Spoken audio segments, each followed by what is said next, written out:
resultado, precisa de tempo. No meio do caminho não vai dar nunca. É isso.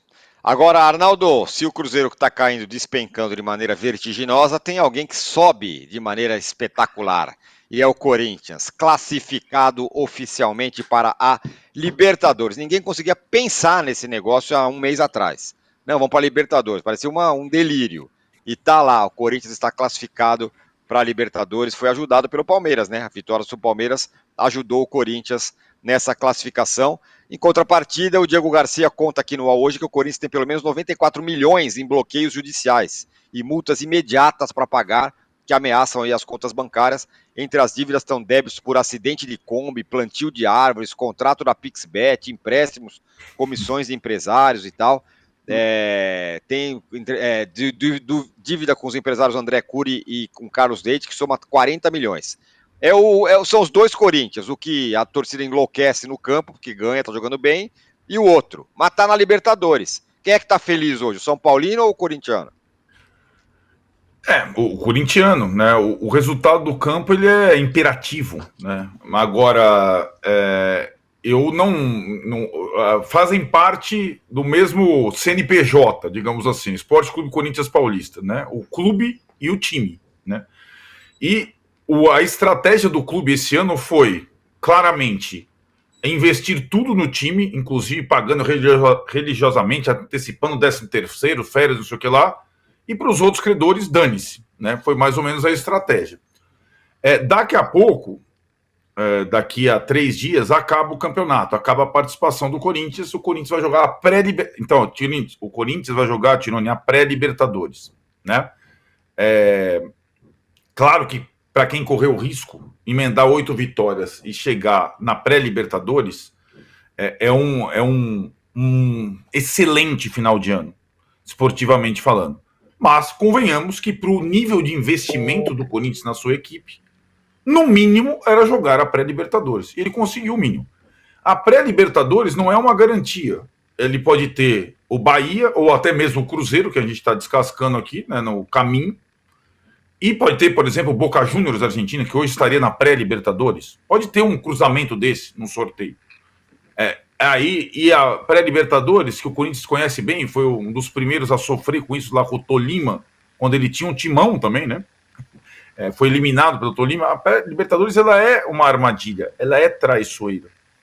Mas a grande questão é se o Corinthians, clube, terá condições de sustentar o Corinthians time na próxima temporada.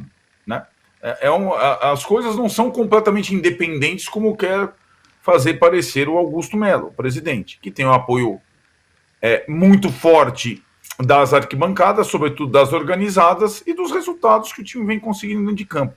Na prática, o time do Corinthians, hoje, depois da janelona do meio do ano, é um dos melhores times do Brasil. No papel e agora na prática. Né? E é um dos times mais caros do Brasil. Na prática. E acho que essa política do all-in, dane-se o amanhã, ela pode cobrar o seu preço daqui a um tempo. Né? E essa é a grande incógnita em relação ao Corinthians. Né? O torcedor está feliz agora, evidentemente. Ele pode ficar ainda mais feliz se o time ganhar do Grêmio e vai emendar a sequência de 9 vitórias seguidas, coisa que só 2 clubes conseguiram na história do futebol brasileiro. Mas daí acaba o campo e só vai ter notícia do extra-campo. Sabe, Tironi? Talvez o impeachment volte, o outro não sei o quê. Até a bola voltar. O dia de paz do corintiano, hoje, com esse time, é quando o time joga. Quando o time não joga, só tem má notícia. Como essa que o Diego está trazendo. Né? As coisas não estão separadas. E, infelizmente, para o corintiano, a temporada no campo acaba no domingo. O Galo, que é outro que também termina o ano de maneira melancólica, ontem perdeu de novo, e não tem nada que não possa piorar do que já está ruim, porque agora corre o risco de rebaixamento. É um risco muito pequeno, mas corre. Tá assim, ó. Criciúma tem 98,2% de chance, o Bragantino 79,5%, Fluminense 19,5%, Atlético Paranaense 2,2% e o Atlético Mineiro 0,56% de chance. E o Milito foi demitido ontem esse do trabalho do Arthur Jorge, o trabalho do Milito chegou em 2 finais e tal, mas outro time que investiu muita grana e poderia jogar mais do que joga. E não jogou nada. Isso, o time Casão, que investiu muita grana e não jogou nada. Perfeito. Não é? Exatamente isso. Só para te dar a prática dessa situação, é 0,00%, mas vamos na prática. Se o Fluminense fizer 4 pontos, ou seja, ganhar o jogo hoje e empatar com o Palmeiras no domingo, se o Bragantino ganhar nas suas 2 partidas, tem um confronto direto com o Atlético Paranaense, essa é a combinação. Se o Atlético Paranaense ganhar o seu último jogo, o Atlético Mineiro perdendo a sua última partida, cai. São combinações de resultados. Mas se você espremer... Exatamente. Se você espremer, não tem nenhuma aberração de resultado aqui, não. São resultados possíveis, né? Então é bom que o Atlético pelo menos some um ponto na sua última partida para não passar esse perrengue, que seria, olha, para quem largou o Brasil, é o que o Casão falou, mesmo o Atlético nos bons momentos jogou pouco. A gente lembra uma partida grande do Atlético na temporada, aquela contra o River na Libertadores. Duas. A com o Fluminense também. A com o Fluminense da virada. Foram 2 partidas. Exatamente. E o lance é o seguinte, ele foi demitido ontem, após a derrota, perdeu para...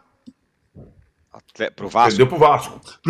Pro Vasco, lá em São Januário. Ele foi demitido depois de uma derrota pro Vasco. Mas, eu acho que a demissão moral foi depois do jogo com o Botafogo, cara.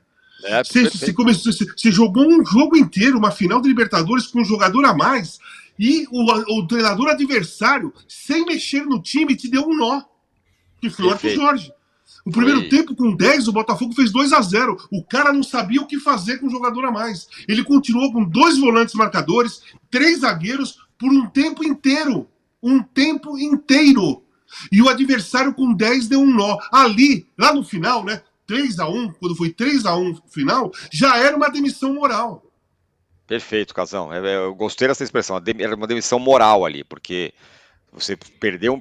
Não é que empatou, foi pros pênaltis, perdeu. Não demitiram ele no sábado para não parecer que jogaram a culpa em cima dele. É tudo culpa dele. Por isso que ele não foi demitido no sábado. Mas moralmente, os caras já sabiam, se empatar com o Vasco, manda embora. Você entendeu? É isso. Olha, o Flamengo encarou o Criciúma. Tinha torcedor querendo que entregasse o jogo.